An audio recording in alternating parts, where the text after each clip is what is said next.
Birth is a production of the Indie Birth Association and IndieBirth.com. No material on this podcast should be considered medical advice. Birth is not a medical event. Welcome to Indie Birth's series of podcasts here on iTunes, Taking Back Birth. Hi, Marin here with the 1-year birthday of my sweet Deva. So she is 1 today. In fact, she was 1 early this morning, 1:38 to be exact. Pretty much one of my only babies to be born in the middle of the night, which is kind of odd, really, I think. I feel like most of the births I observe are in the middle of the night, but most of my babies have, for one reason or another, been born around 9 p.m. But not Deva. Deva was slightly different. So Deva means goddess or shining one. Both are pretty awesome and pretty descriptive of this beautiful child. Her middle names are Catherine, Sage, and Catherine means pure. And Sage, of course, many of you know, is in remembrance to the one that came before her brother, Sable Sage. So Deva Catherine Sage is 1 year today, and I'm taking a few minutes out from her birthday celebration to pause and reflect here openly with some words, and pause and reflect inwardly as well later, as it's a big deal. I know all of you who have birthed or who have children know that birthdays, I think, are more meaningful for the mother than they probably are for the child. And so I feel like the first birthday for all of my children has been really special and kind of bittersweet in this poignant way. Hard to believe a year has gone by. It has gone by so fast, yet so much has happened. It's amazing how you remember a birth experience, but as days go by, you remember less, or you remember certain things more, and maybe the sensations of birth even less, right? It's the never-ending but very true joke that we probably don't remember the sensations of birth on purpose. So that's kind of where I'm at, and I'm going to talk about a couple things today. So for those of you that don't know, you probably do if you're listening to this podcast, but Deva has a birth video, and you can watch that at thebirthmovie.com. We have many photos. Margot took all of the photos, and she took the video. And this wasn't something that was planned, really. So Margot was already in town. We had just finished the Indie Birth Midwifery Conference last year, literally 2 days before Deva was born. So Margot was here. We had talked a little bit about possible video. I knew I wanted photos, but in all of my births, I don't have any video. The closest I've ever gotten was with my 5th baby, Belgium. She has a video shot by my, at the time, I think 4-year-old or 5-year-old son, who I think forgot to take the lens cap off or something really silly. So we have an audio of her birth, but no actual video. And so, yeah, with all of these kids, I don't have or didn't have any video record of their birth. And early on in having children, it's not something I thought about at all, really. But obviously over time and with Indie Birth and getting to witness lots of births myself, it was something I wanted. And of course, I didn't know how it would turn out. I didn't know if I would want to share it with the world or really what would happen at all. But I was willing to try. And of course, having your best friend, who's your midwife, do that kind of thing is an amazing opportunity. I didn't feel watched. I didn't feel weird about it. And that's probably a whole other discussion for some time, just the idea of recording our births. Some people live stream their births. That wasn't something I had considered and probably would consider. But there's a similar discussion, I think, in the natural birth community, or maybe more specifically, this undisturbed birth community, that sometimes we think that video and maybe even photos can really disturb the mom. And they might take away from her birth experience and make her feel watched and change her experience.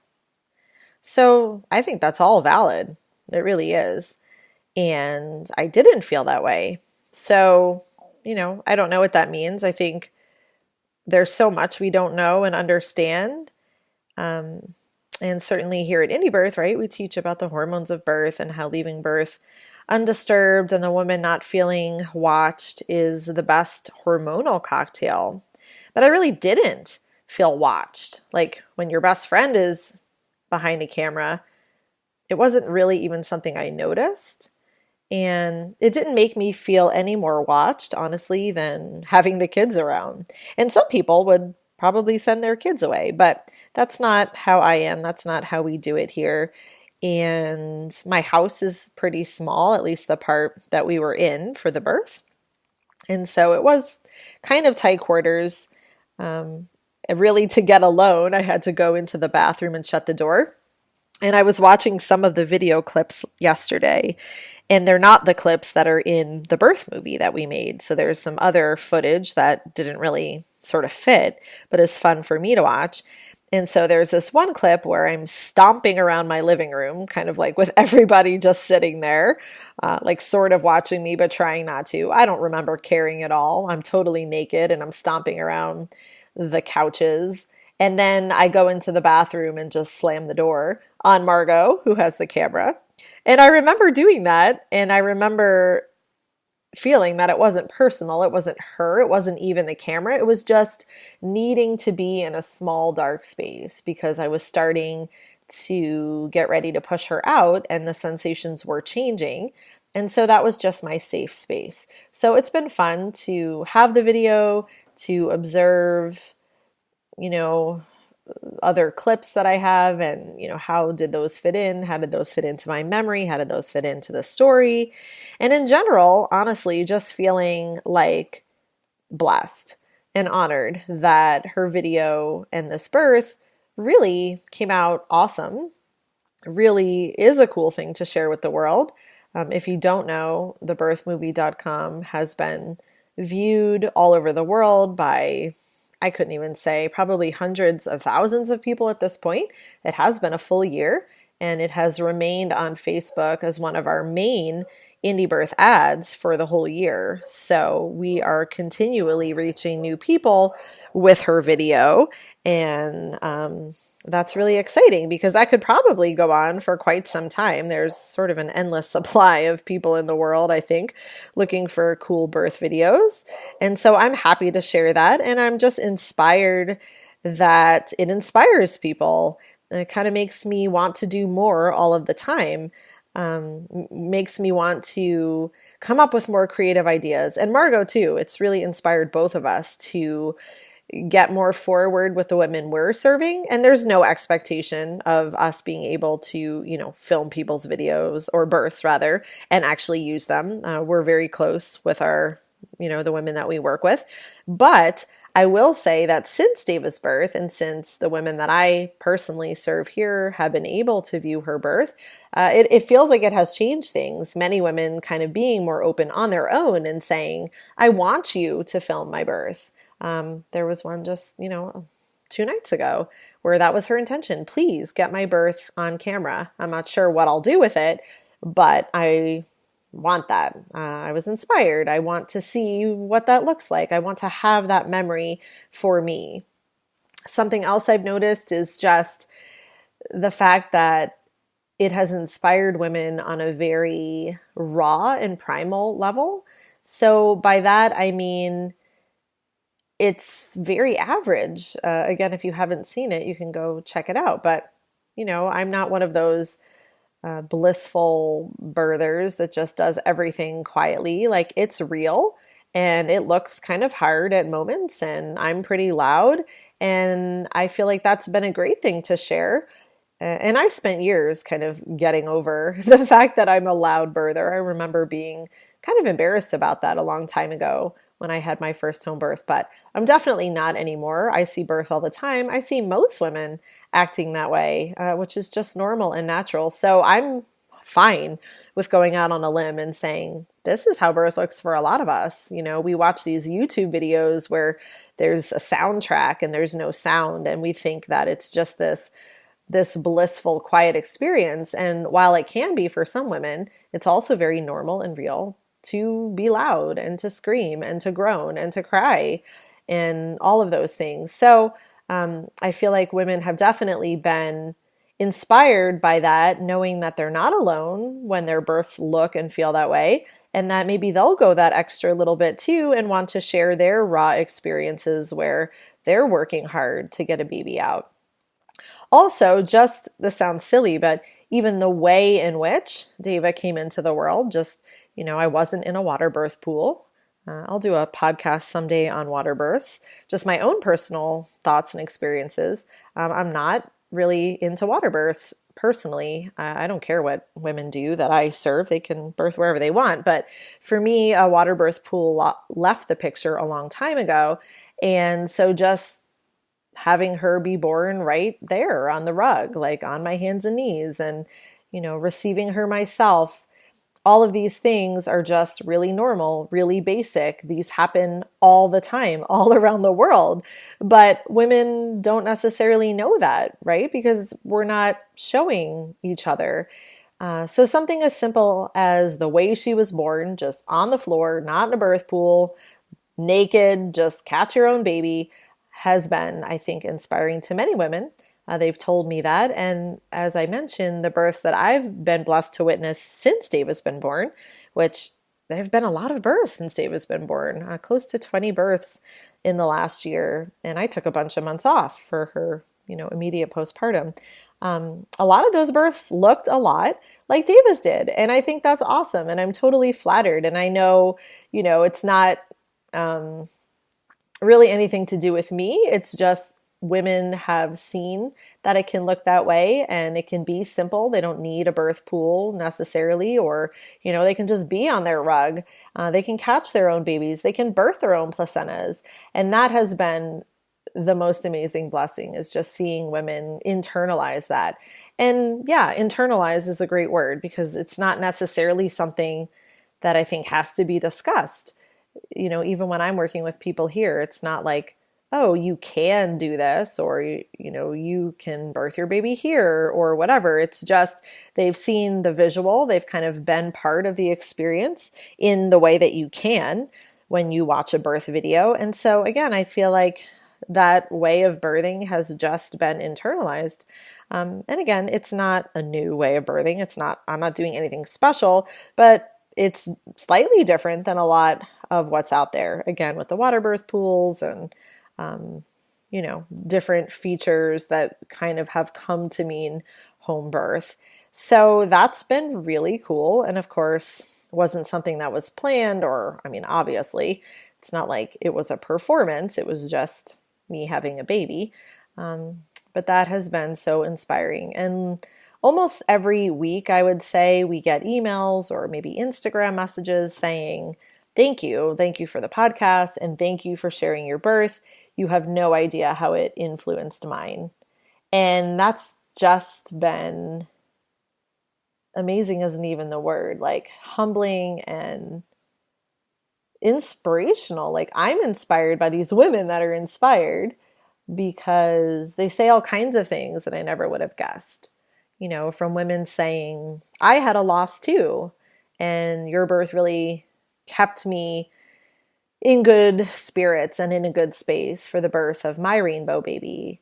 Kind of really understanding where I was coming from with that, to just other scenarios, women having their first home birth, or women having free births, or women having had many babies, but this being the first one that they really felt like they were in control and, receive their own baby. So all kinds of variations of women saying, thank you. Thanks for putting that out to the world. It has mattered and it has influenced me. And so that is really super cool. And as I said, Margot and I both have been influenced. I think I definitely have been influenced in all the ways that I've spoken about. And then I could see that Margot has been influenced even as a midwife. And that would be something for her to talk about since I wasn't the midwife, I was the woman. But her being behind the camera and being the midwife and being in a space where I know she really trusted me to birth and didn't have, any kind of other expectations around that. I know that has both changed our vision of midwifery.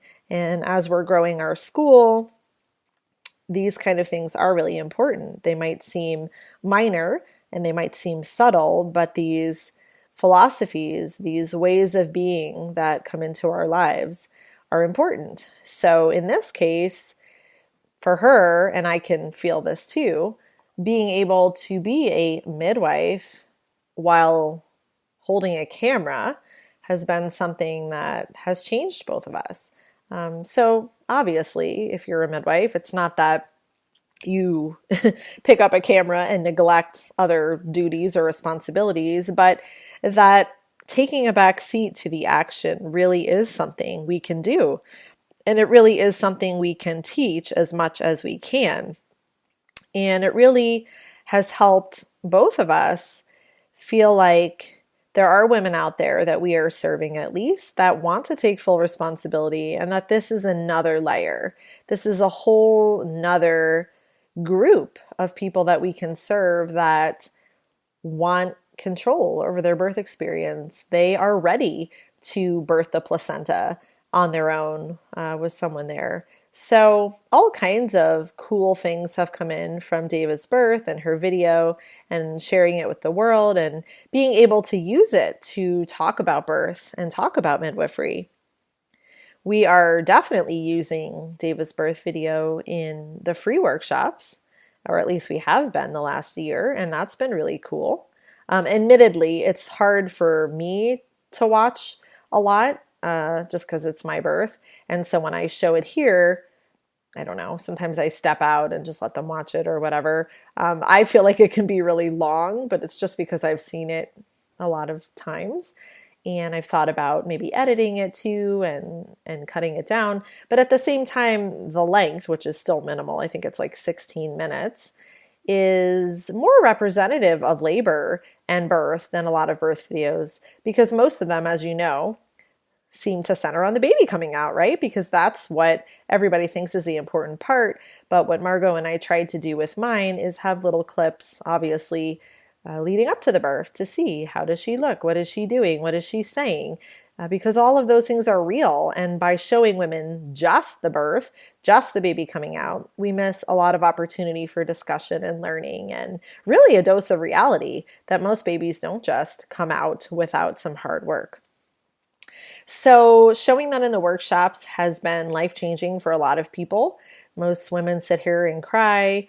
Most people in general watch her birth and they don't understand in a way that it can happen without fuss, without hands, without someone managing. Very few people watch it and say, yeah, that was cool.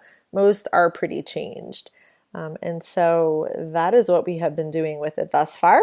I know Margot shows it to people as well, outside of the class even, like, so maybe prospective women that she'll serve. And, she's determined that when people watch that, if they say, I want a birth like that, then we know that they're kind of our people. So it really has become a screening tool in some ways. And I've had that experience too. People watching her birth that I don't even know, they come here, they sit in my office and they say, I saw your birth. I hope that doesn't embarrass you, but I want that. And so, that's a really easy way to know that you're probably on the same page. So I was thinking more about the sensations of birth.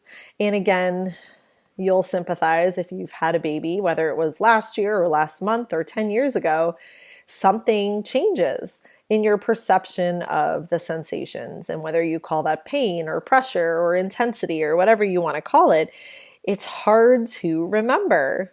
It's really hard to remember. So having a video, again, I feel like I can kind of remember, like my brain can remember that it was hard, but the actual way it felt, I still have struggled with trying to remember. But I think that's just the way it goes. And that's the way it's been with all of my births.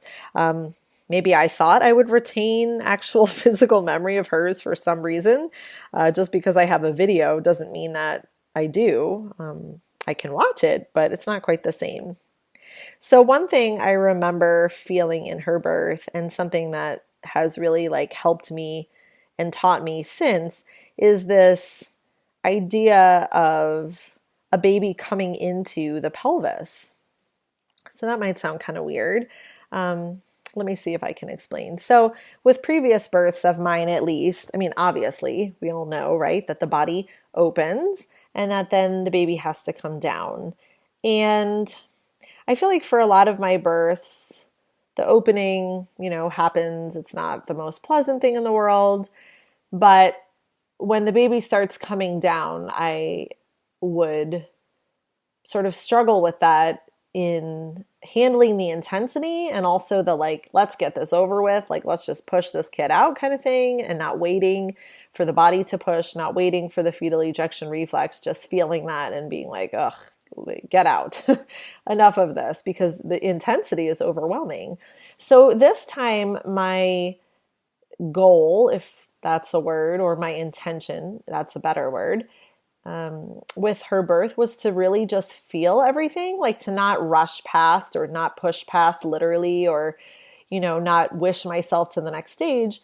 I have the awareness to know that it was going to be over, sooner than later. So I didn't want to labor very long, of course. But in other words, I was choosing to sit in the feelings of it all as it went from one feeling to the next. And I feel like that taught me so much about what I think my brain knows about labor in this linear sense, and the way that it actually flows, in the way our bodies interpret sensations. So I remember in the opening stage, really having to focus and having to get off my bed and be upright and just being okay with breathing through. Like, it was hard, but it wasn't overwhelmingly hard. And then I remember it kind of drifting almost unknowingly, except that I was sort of analyzing it, almost unknowingly into this space where I started to feel her fill up more space in my body. I don't know if that makes any sense to anyone, but I could feel that it wasn't just my body opening anymore, that she was starting to shift. And so those contractions became more intense, but I would breathe through them, and I could like visualize and imagine her coming into like this open space in my body. And if I just stayed with that, like that's what was happening, that's what she was doing, then I was fine and I was peaceful and I could relax into that. Then I remember it moving, and some of this is like in hindsight analyzation, moving into what I would call now like into my pelvis. And this is the part that has helped me, I think, sit with other women. Because for me, in this birth, in Deva's birth, that was the most intense. And I realized that has always been the most intense for me in births. But that after that comes kind of like the glorious oozing the baby out of your body and breathing her out in a way that I had never done, because I had kind of associated the baby coming out with the whole intensity of coming into the pelvis. And they're actually, at least for me, like two completely different sensations with completely different energy and completely different, everything, like outward manifestation.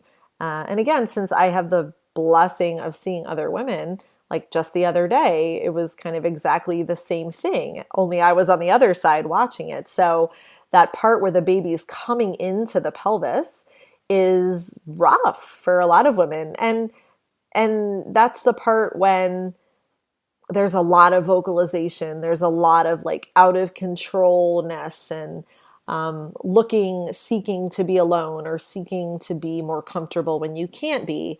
Another thing that seems to happen, and I do this totally, and I've seen other women do it, is it's also the part where you get uncertain and you swear you can't do this anymore, and you cry and you moan, especially if you're me, and you say things like, oh God, please come out, or whatever it is, or this baby's stuck. I've heard so many variations of women in this space where the baby is coming into the pelvis, where their brains just can't keep up, like on purpose. You just can't make sense of what's happening.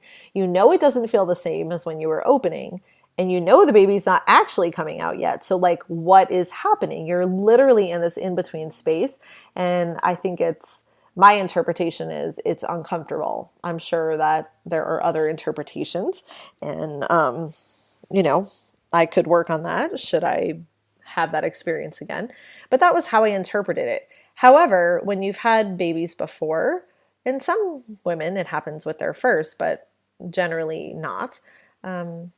It's something that happens rather quickly. So it's not that for most of us, we're spending hours and hours in this space of a baby coming into the pelvis. It's literally minutes. So when I've observed other women, like I said, it's all of these things, the uncomfortableness, the screaming, the moaning, the groaning, the finding a safe space. It's literally minutes. And then there's a peace that descends on the room, on the woman. She might rest a little, or she might just, I hate to say regain composure, because it's not that she was out of control, but maybe that's actually not a bad thing, because I know that's the part I feel completely out of control. And in Deva's video, that's when I'm like on the floor, on the rug, just like screaming. This baby is just barreling through my pelvis, but she's not coming out yet. And it's unsettling. It's like your world is being rocked. You're going to crack open, and it feels like you can't handle it, or at least that's how it feels to me. So then that happens, and then it's like this calm. And for me, this was the first birth, and that's sort of amazing because I've had a lot of babies. This is the first birth that I was aware of this transition into calm. And I think you can see that pretty well in the video, just that I just start breathing through them then. There's no more groaning. There's no more complaining. There's no more crying. And I smile and I say something like, my body's doing it. It was the first time I had that experience of, oh, this is what they mean when they say your body will push the baby out. And it's different for everybody. Maybe some people don't have that interim baby coming into the pelvis, world crashing open. Maybe, and I've seen it. There's women that look like they're breathing a baby out kind of the whole time, and they don't have that uncomfortableness. But for me, yeah, there's just this getting the baby into the pelvis and freaking out. And then, and that's probably, my guess is that's probably when the baby has like hit the pelvic floor or something like that. And then breathing her out was really pretty easy and pretty joyful. And, I hate to say orgasmic, but I remember thinking that when that part was happening, like, oh, this kind of feels awesome. Like that breaking apart sensation is gone, and I literally know she's going to be out in minutes. And I was just so excited and so peaceful. And with every contraction that I breathed through, I felt my body pushing her, and I felt her pushing herself out. And it was amazing. And, I think if you think you can't learn anything, that's obviously wrong. I'm amazed that there's still so much to learn about birth. And definitely for me, I'm one of those weirdos that could probably birth, for the rest of my life if that was in our physiology, just because there's so much to glean and learn about the birth process, about myself, about these different sensations. And like I said, then kind of applying it to when I sit with women, how does this shift how I behave? So again, that experience with Deva has really helped me with women. Not that I ever felt like nervous or unsure when a woman's pushing. You assume, right? A baby's going to come soon. But now I feel like I'm in it more with her. I feel these different transitions more. And when she's in that place where it's rocking her world, I can just calmly sit there and say what needs to be said or hold the space, fully knowing that it's just going to be minutes until she's in a place of calm and she too can breathe her baby out. And that, the adrenaline that she has circling her and internalizing in her body during that uncomfortable phase doesn't have to be something we all have to take on in the room. And it's easy to do, when a woman is screaming and swearing that the baby isn't coming out, to just hold the space for you're almost there. You're almost there. And like I said, it's usually minutes, especially when it's not a first baby. So that has been really helpful, just really knowing that, feeling better. It's not like an intellectual concept, even though I think it is in a way. It's more of an emotional and, a felt concept of these parts in the birth process that are so colorful and so blurred. They're not in any textbooks. The males, the obstetricians, haven't isolated this because they've never felt it. And so I think it's the coolest part sometimes of birth stories and sharing video or sharing a written word or sharing a podcast, is that we get the chance to share about the way we feel, about the way it felt in our own bodies. Even if some people don't understand, there's certainly people listening that probably do and might have their own way of describing what I'm talking about. And that is what I consider the lost wisdom, or not lost, but like that's the wisdom in birth. It's not the textbook that says active labor is 6 centimeters and blah, blah, blah. And, then the uterus gets really thick and pushes out a baby. Like that's boring. That's boring. It's cool to know. And I think that's a piece of supporting women or maybe birthing our own babies, but really it's in this wisdom. It's in this felt memory, these feelings and these sensations and the way we describe where we are.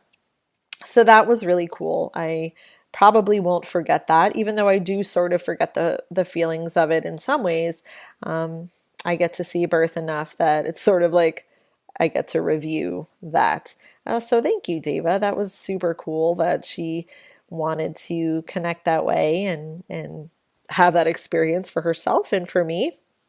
And really being connected to her during labor was something else that I learned. I've had similar labors in the sense of, free births or whatever you want to call it, nobody managing me. Like half my births have been that way, and I've been confident with that. So for me, I don't really listen to the baby's heartbeat during labor if I'm feeling good about what's happening. But Deva's felt different in that just wasn't an option. I had spent so much time connecting with her in pregnancy, and even during the birth, I kept talking with her. You can hear that on the birth movie, asking her to put her arms down. She loved to suck on her hands in utero, and being really in touch with her movements in between contractions, and never, not for a second worrying about her, but having a peace about it all. And so I think that's another felt sensation that we could talk about, whether we're birthing ourselves or witnessing another woman birth, especially when we've developed a relationship with her and we're close, that we trust those feelings. That yes, there are tools, there is technology. Should they be utilized? Should they not be utilized? Those are big discussions. And I think those are choices women have.